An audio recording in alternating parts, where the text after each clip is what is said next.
So you decided to switch to Linux. But when you do some digging online, you will find that there are plenty of distributions and desktop environments to choose from. So how would you make the choice?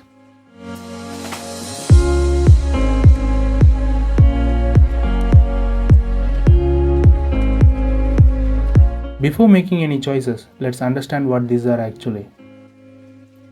A distribution is a collection of some free softwares and core components required to run the system, which is built on top of the Linux kernel.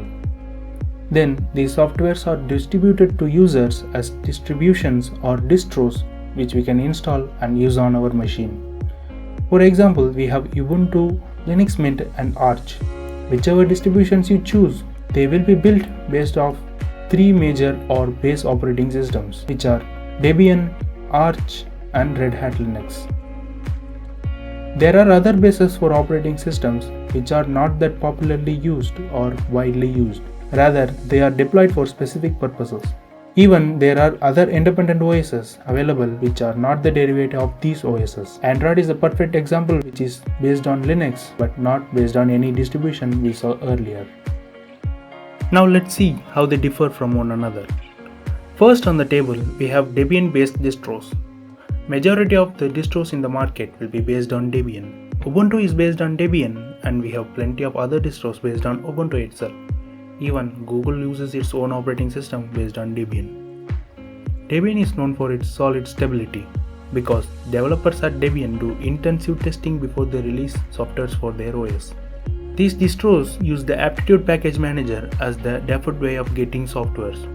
For example, we have Ubuntu, LMDE, MX Linux and Kali Linux. Next, we have Arch based distros. Now, this is an advanced distro which requires a lot of skills. Because these distros are bleeding edge, that means the latest softwares are pushed as soon as they are available. This makes the system more unstable and there are certainty of breaking your system after each update.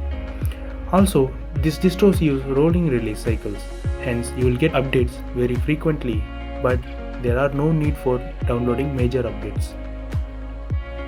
These distros use Pacman as their package manager. Some examples are Manjaro, Endeavour OS and Garuda OS. Finally, we have Red Hat based distros. Red Hat is an enterprise Linux mostly used in servers because they offer some serious technical support and hence it's not free. But there are Red Hat based operating systems which are free like the CentOS or OpenSUSE. Fedora is a community based OS under this tree. Red Hat is also very stable, but you cannot expect the stability from Fedora because its release cycle is 6 months. These operating systems use the RPM package manager with the help of Yum package manager utility as the main method of getting softwares. So enough about the explanations. How to choose the correct distributions for you. If you want a stable system which you can rely on to do some productive tasks, then it's best to choose Debian based distros because of its stability. You can use Ubuntu, Linux Mint or even Linux Mint Debian edition. You can also choose other variants of Ubuntu, KDE Neon or even the elementary OS for your main system.